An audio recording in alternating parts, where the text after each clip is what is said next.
Bonjour, dans cette vidéo consacrée à Scrivener, le traitement de texte des auteurs, nous allons nous intéresser au classeur. Alors vous verrez que derrière ce nom un petit peu ordinaire, classeur, on va découvrir une fonctionnalité très intéressante du logiciel qui permet de structurer le travail d'écriture. Le classeur, c'est cette zone à gauche où on pourra découper un long document en autant de parties que l'on veut, parties qui seront assemblées lors de la production du document final. C'est ce travail de structuration, de découpage, souvent laborieux avec un traitement de texte ordinaire, qui est facilité avec le classeur sur Scrivener. Dans tout projet Scrivener, il y aura toujours 3 dossiers racines présents. C'est ce que nous allons voir.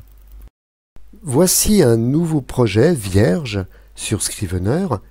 Les 3 dossiers racines sont ces dossiers principaux que l'on voit en haut à gauche au premier niveau. Il s'agit par exemple du dossier brouillon dans lequel on placera tous ces écrits, à la différence du dossier recherche un petit peu plus bas que l'on pourrait appeler dossier documentation car il est destiné à recueillir des pages web, des fichiers PDF, de la documentation que l'on ne peut placer que dans le dossier recherche.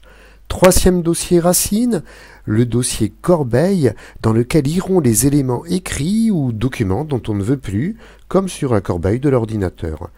Ces dossiers racines peuvent être renommés, ainsi le dossier recherche peut être renommé en dossier documentation, par exemple, mais ces dossiers racines ne peuvent être supprimés. On va voir comment ajouter un texte et ajouter un dossier.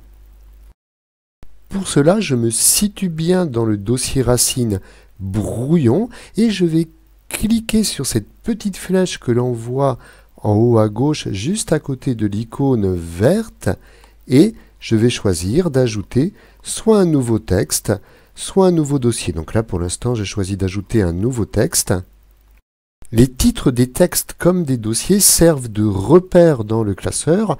Vous pourrez toujours changer ces titres et vous pourrez décider au moment de la production du document final, vous pourrez décider de faire figurer les titres des textes et des dossiers ou non dans le document. Notez la facilité avec laquelle on va pouvoir déplacer des éléments du travail écrit dans Scrivener. Ainsi, je vais pouvoir déplacer le dossier voies de communication et transport dans le dossier ou chapitre géographie. Et voilà, donc voies de communication et transport dépend maintenant de géographie.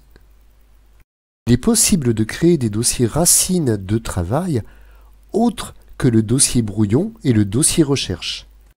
Ainsi, ici, pour un travail de fiction, j'ai créé un dossier racine qui s'appelle fiche personnage avec justement des informations, des fiches qui sont consacrées donc aux personnages qui apparaîtront dans le roman.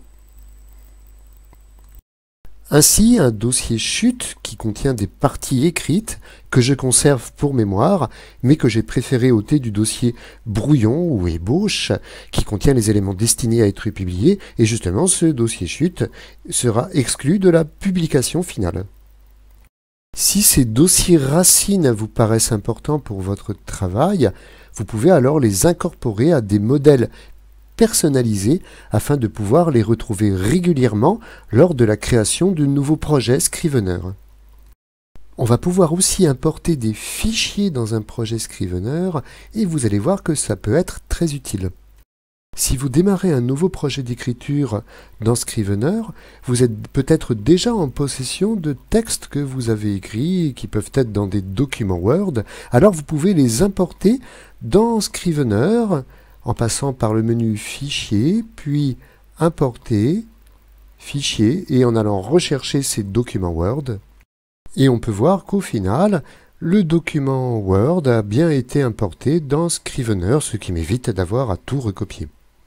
Au démarrage d'un projet d'écriture, vous êtes peut-être aussi en possession de documentation de travail. Alors vous allez pouvoir l'importer dans Scrivener en vous situant cette fois-ci bien dans le dossier recherche qui contiendra la documentation de travail et en passant par le menu Fichier, puis Importer, Fichier et en sélectionnant les documents PDF qui vont être importés Au final, les documents de travail, la documentation, est bien présente dans le dossier recherche.